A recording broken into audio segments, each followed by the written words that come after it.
Jimmy Dong has already explained to us the advantage of network slicing and how it works. Some customers, however, remain doubtful about deploying the technology.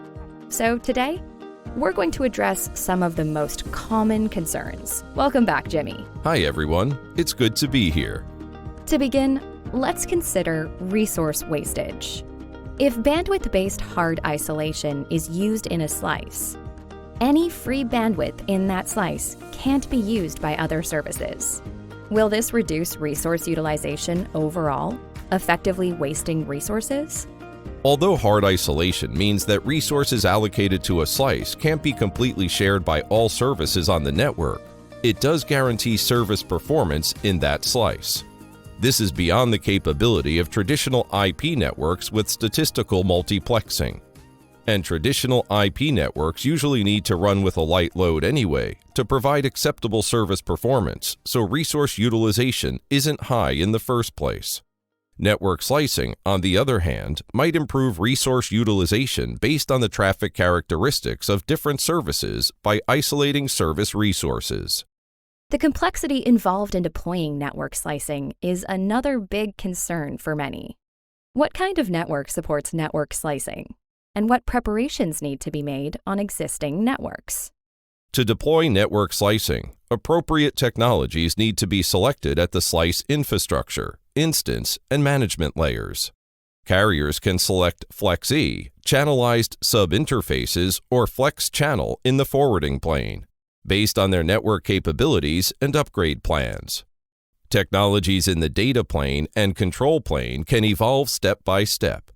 In the initial phase, the SRv6 seed-based slicing solution, also called the affinity-based slicing solution, can be used to achieve quick deployment. As the number of slices increases, this solution gradually evolves to the Slice ID-based slicing solution, which is an IPv6 enhanced innovation that supports a huge number of slices. As the number of slices grows, will the complexity of management and maintenance also increase? Yes, that's why a controller needs to be used to automatically manage the lifecycle of slices. Huawei's iMaster NCE controller provides this capability through both the southbound and northbound management interfaces.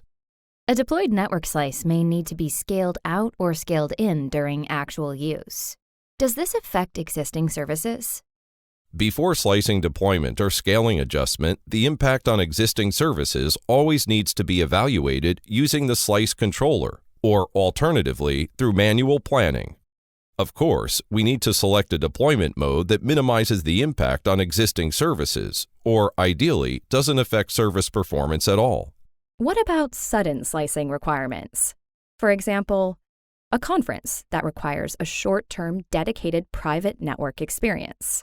Can a network slice be quickly deployed before the conference and deleted immediately afterwards?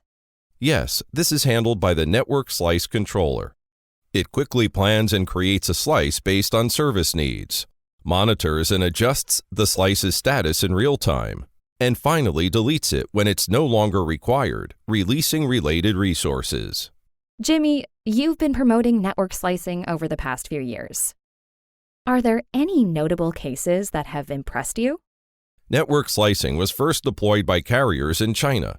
China Telecom Ningxia deployed SRv6-based network slicing to carry the services of multiple industries, including healthcare and education on one network, providing differentiated SLA guarantees.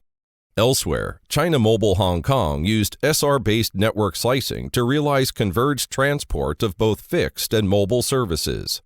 And China Unicom Beijing and China Unicom Hebei have both recently worked with Huawei on network slicing solutions. The network slicing solution is also being tested at multiple sites outside China and is likely to be put into commercial use this year. What does the future hold for network slicing? How will it evolve over the next few years? Currently, our understanding of the technology is mainly focused on forwarding resource partitioning and service isolation in order to provide differentiated service performance guarantees. However, network slicing means far more than that, and it can be further generalized and more service-oriented. More network functions and attributes, such as security services and application awareness, will be eventually integrated into the network slicing architecture. In addition, functions and services provided by IP network slicing will be further atomized, and resource IDs of more service types will be supported. This means that more flexible combinations of network slicing functions and more fine-grained and dynamic network slices will be possible in the future. Thank you, Jimmy, for helping us understand this clearly important innovation. And thank you for watching.